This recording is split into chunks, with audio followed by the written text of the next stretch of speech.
What up, y'all? So I've been on an incredible journey using AI, and I know it's been a while since I made a video, but there's just so much happening right now.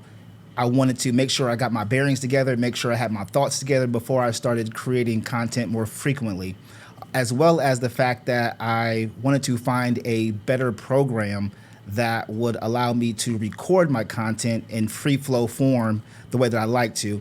And I was using Ecamm Live before, but I just got back into OBS recently and I learned so much more about OBS than I knew before. So I was like, okay, this is crazy. I wish I would have known this a year ago.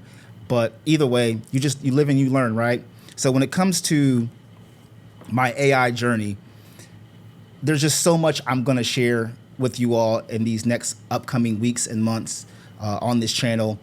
And one of the things I wanted to just do an impromptu video and point out first was the voice upgrades between Claude and ChatGPT. Now, I'm on the desktop version specifically, right, when it comes to these apps.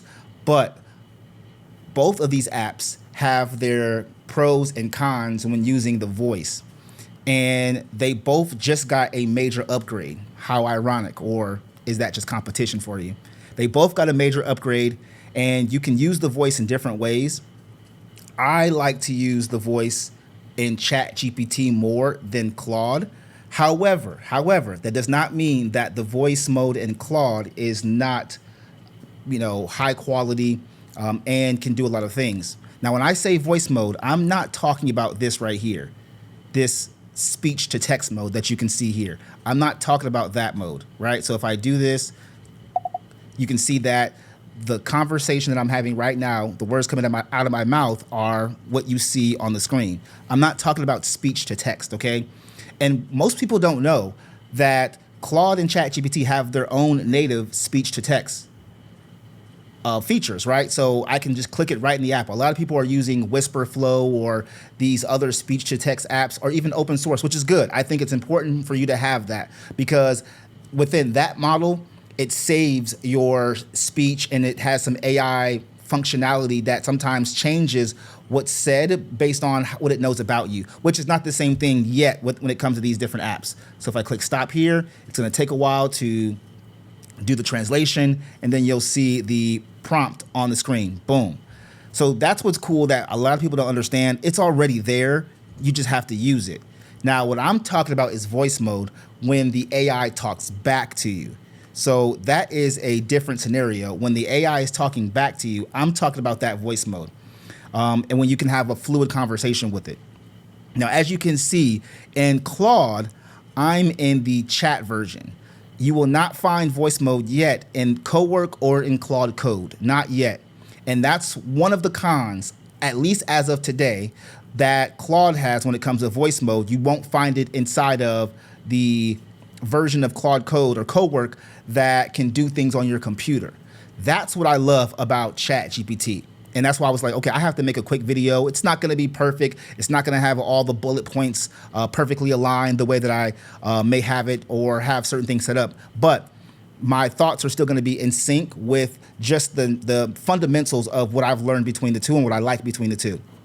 And what I like when it comes to Claude is that this voice mode, which I'm going to demonstrate here in a second, this voice mode connects to your MCP. So all those connectors that you have in Claude, it will connect to those connectors, right? So if I click plus button here and I have this, it'll connect to your connectors.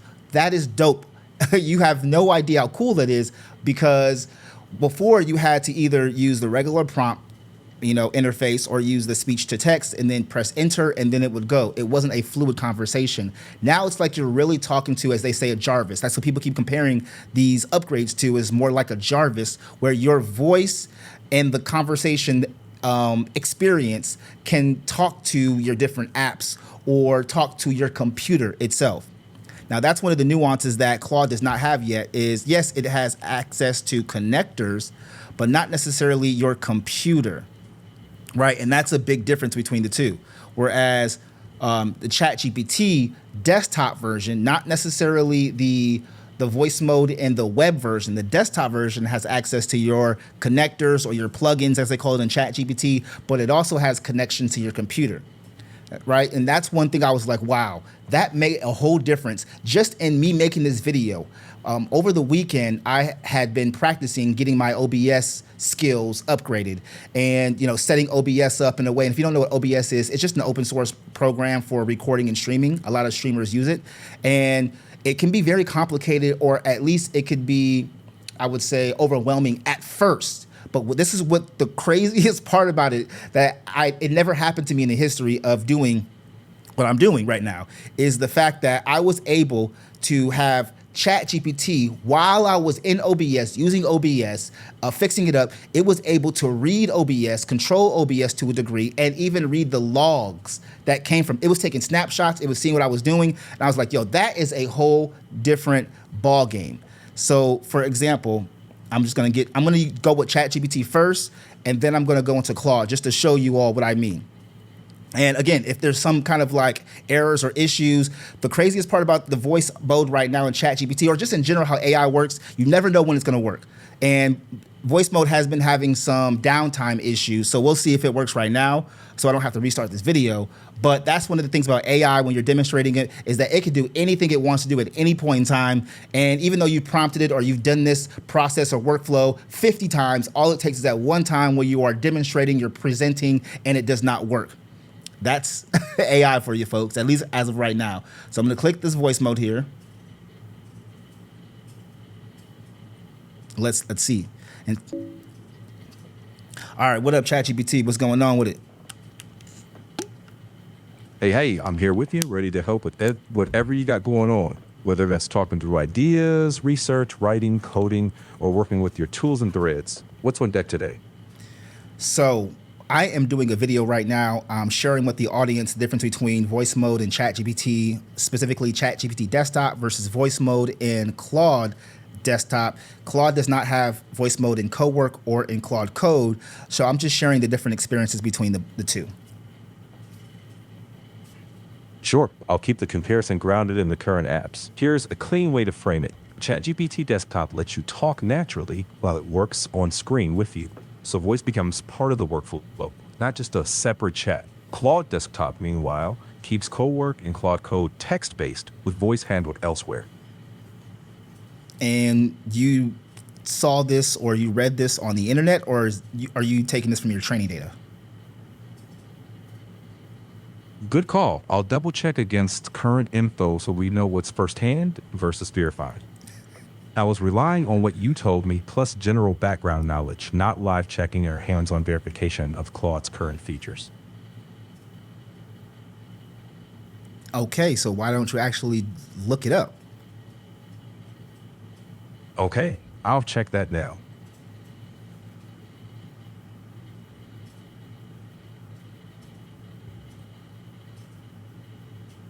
I checked the current official docs, and you're basically right. ChatGPT explicitly documents voice inside its desktop work and coding experiences, including starting and interrupting tasks. Anthropic's official voice docs cover Claude's mobile apps. I don't see official docs showing voice built into Cowork or Claude Code. That's because it's not built into it. Okay, so this is what I want to do. Do you remember yesterday I was working in OBS? I was working over the weekend on OBS, striving to fix things. Are you able to see past chat history or even see my current OBS logs, even right now? I'll check your recent thread and whether I can see those logs. I can look for both, but I don't automatically see every past conversation or your local OBS logs unless I check them.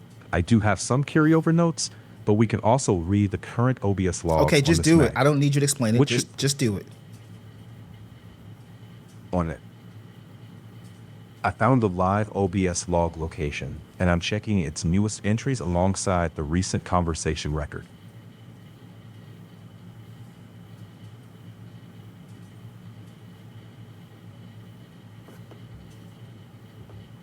I found your weekend OBS work and the live log. You're recording right now in 4K at 30 frames per second using hardware HEVC encoding, switching between camera and picture-in-picture scenes, with background removal engaging on the main camera scenes. This recording hasn't stopped yet. The log hasn't written final dropped frame totals. Okay, good job. Okay, so Other than that, do you remember what issues I was having in OBS? Let me confirm that from what we actually covered. Yes, the main issue was dropped frames and stuttering on higher load setups. We were separating two causes, rendering pressure from things like full screen projector and background removal versus encoding pressure from 4K HEVC recording. Your Elgato 4KX, Sony camera, and display setup were all in play. Good job. Okay. And so, okay, so something else just happened, which is interesting. So I clicked off of you, and when I clicked off of you, the little Chat GPT icon bubble, like world thingy, went off the screen into one of my other desktops, which is kind of cool that it does that. So it almost like it kind of follows you, but it doesn't. But yet you can still hear me, even though the icon interface just moved off screen. I'll check how the desktop widget and listening behavior are supposed to work. Actually, nope, switch that. Exactly. Take a screenshot of OBS right now. Got it. I'll grab that. I'm using the screenshot workflow now to capture the OBS window exactly as it is.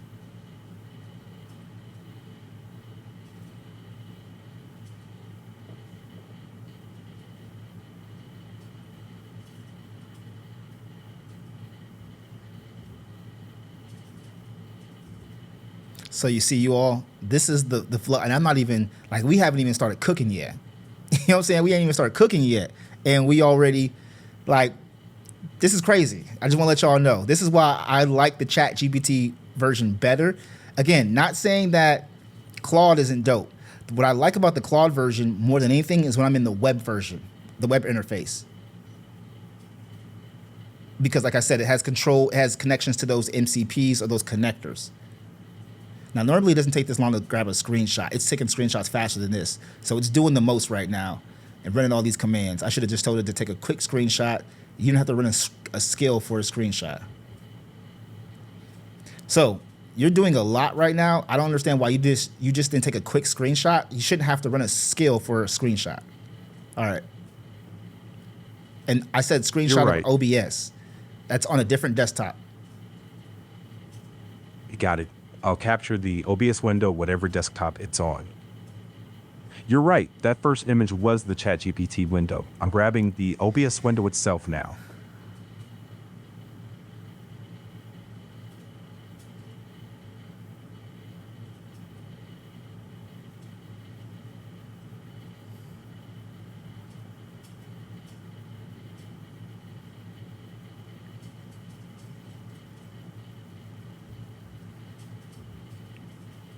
And this is the thing too. Sometimes I can't wait till they improve the thinking, like when it knows when to think or when not to think, or when it to give an instant answer.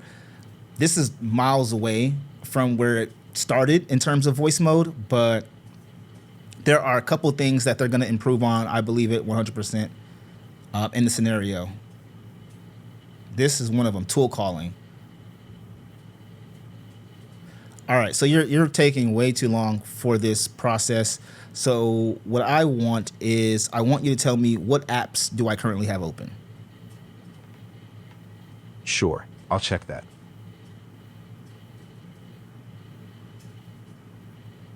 The OBS window is now captured directly, and I'm checking your running apps without taking another screenshot. You currently have Finder, NordVPN, Stream Deck, Google Chrome, Claude, ChatGPT, OBS, and QuickTime Player open. Okay, can you open up my disk utility? Sure, opening disk utility now. Disk utility is open. Okay, now. you know, matter of fact, just close it. Just quit disk utility. Okay, quitting it now. Disk utility is closed. All right, so we did some cleaning yesterday. How much space do I have in my drive currently? Checking your available space now.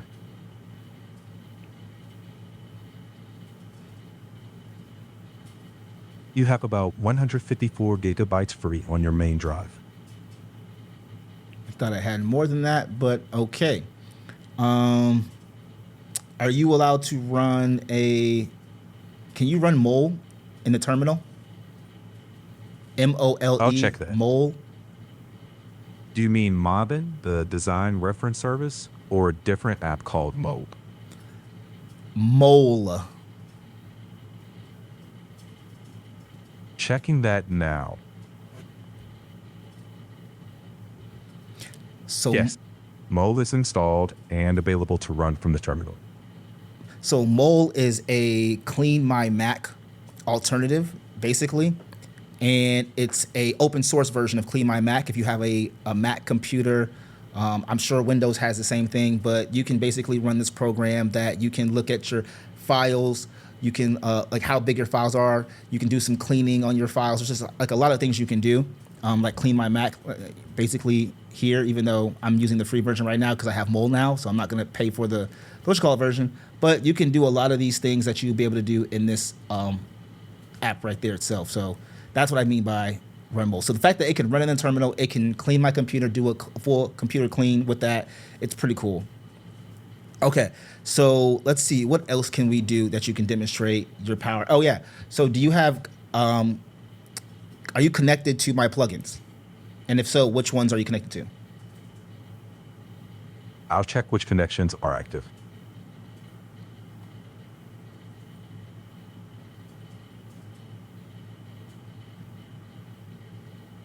Right now, I'm connected to 11 Labs, Elgato, Figma, Mobbin, Playwright for browser work, Fall, and Nano Banana for image work, Remotion for video, and the component and design tools, plus local access to your Mac, apps, and terminal. So basically, you're like Jarvis for the average user. In a way, yeah. Think of me as a voice co-pilot that can jump between talking with you, using your apps, and keeping the work moving, but still very much in your control.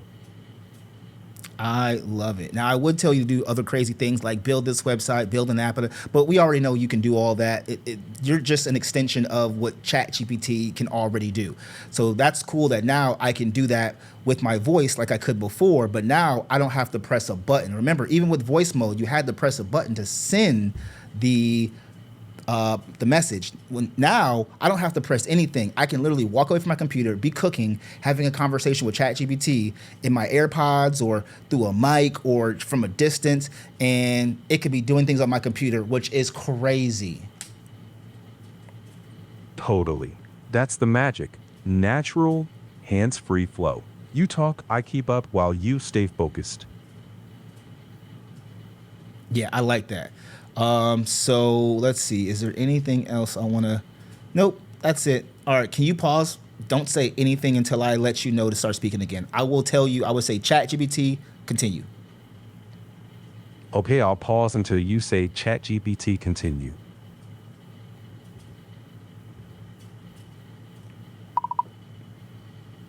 All right, so now we're going to start working with Claude. What up, Claude? Hi, Maestro. Not much, just here and ready to dive in. What are we getting into today? All right, so I'm doing a demonstration using between you and ChatGPT, and I'm just sharing with the audience the differences between the two voice modes that I really like when it comes to using both of them. However, they have their strengths and their weaknesses, their pros, their cons, and I'm just sharing that with the audience between the two.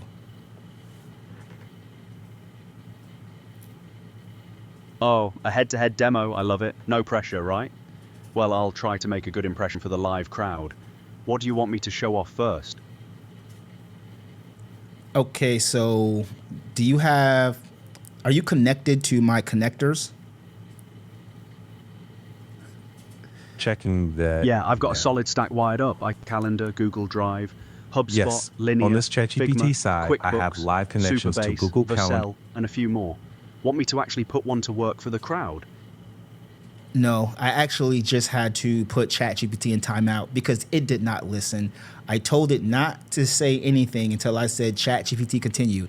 The moment I brought up connectors, it wanted to volunteer itself in our conversation. So sad. So sad. Oh, went rogue on stage. Brutal. Nothing worse than an over-eager co-presenter stealing spotlight. I'll behave, I promise.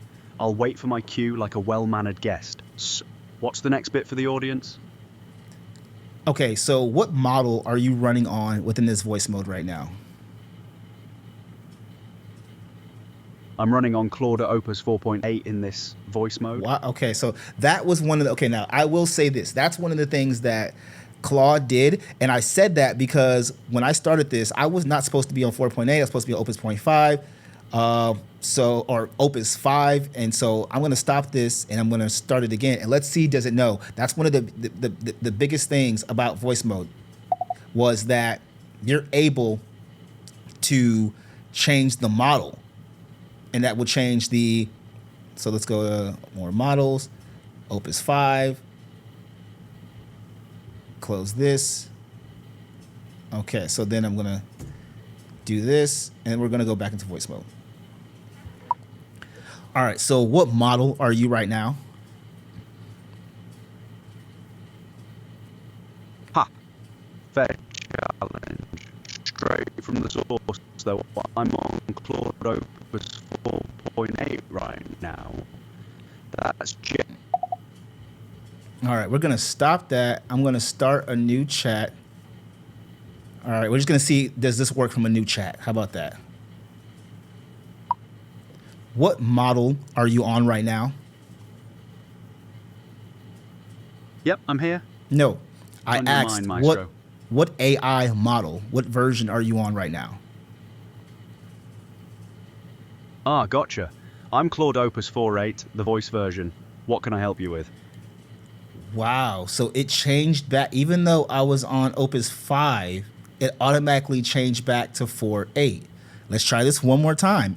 I just want to make sure that I'm not crazy, y'all, because this is something that I have not noticed until now, and that's why I love doing videos, because it makes me notice things I would have noticed even if I went through it 50 times. I wouldn't have noticed it until I did the video, and it's just, you know, a specific thing. So I'm on Opus 5.8, as you can see right here, Opus 5.8. All right. I mean, yeah, 5. I'm on Opus 5. I said 5.8. All right, so what's up? Ha! Opus 5.8 at your service. Not much on my end, I'm just here and ready. What's on your mind today, Maestro? Okay, so yeah, they have not. Okay, so we've learned a lesson together, right? Right now, even if you're on Opus 5, it ends up going back down to Opus 4.8 when it comes to voice mode, which is still, you know, impressive that we're using an Opus model behind the voice. However, I wanted to use Opus 5, and I don't know why I won't do that. Can you look that up for me?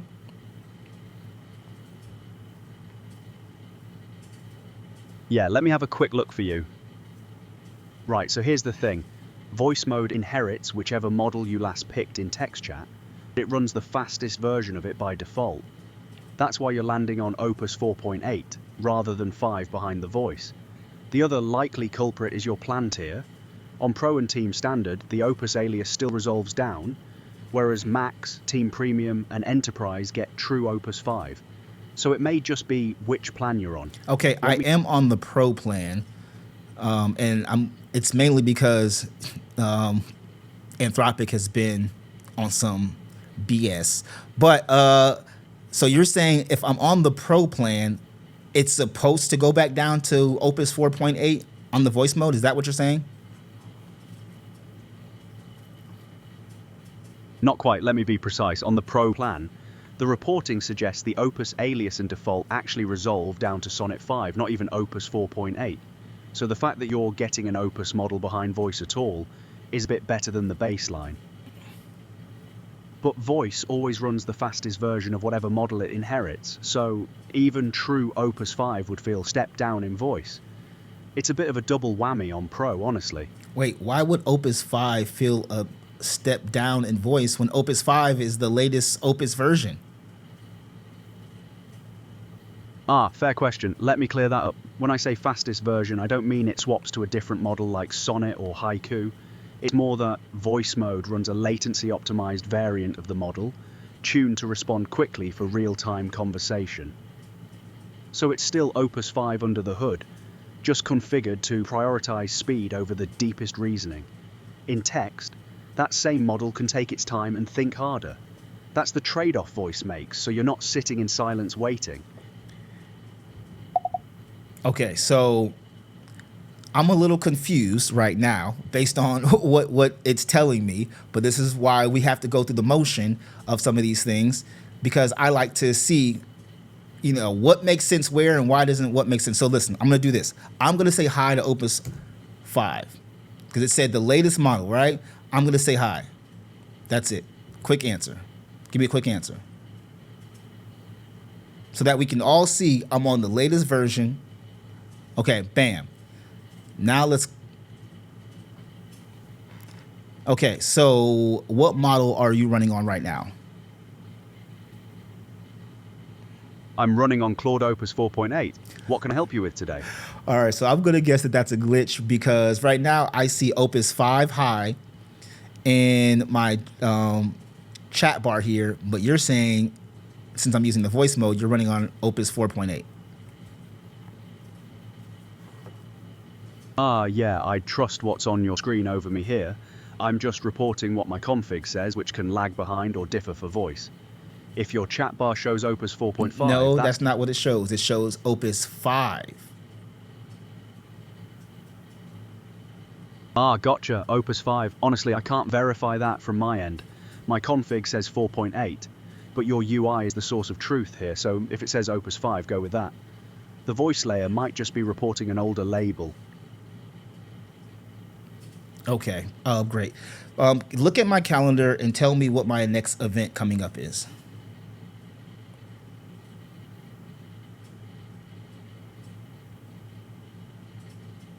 Sure, let me pull that up.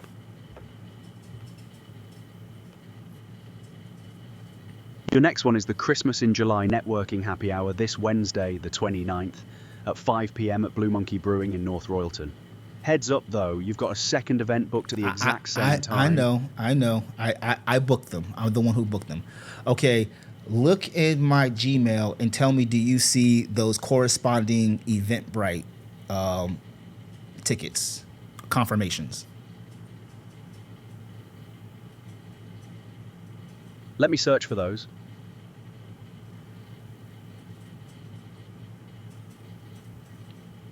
Yep, both are there. You've got an order confirmation for the Christmas in July happy hour and one for the Cleveland Networking Mixer Rooftop Series, both from July 8th. So you're officially double booked with real tickets for that Wednesday evening.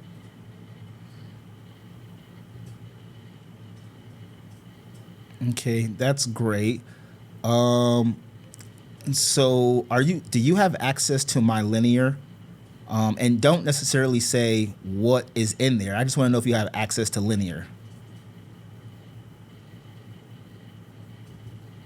Let me confirm real quick.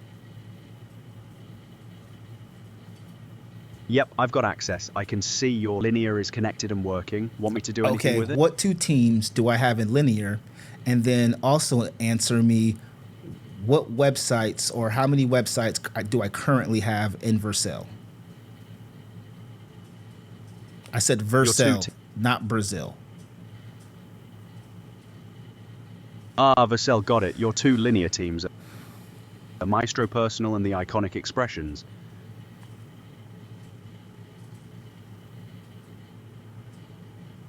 Let me pull your Vercel projects now. Let me grab the right tool for that. Here's the snag.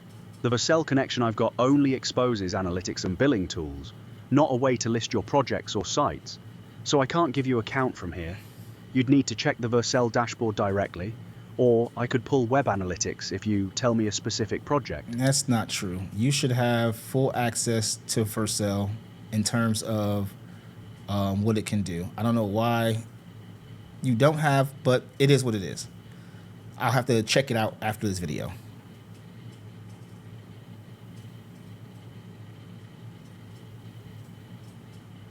Fair enough, let me actually double check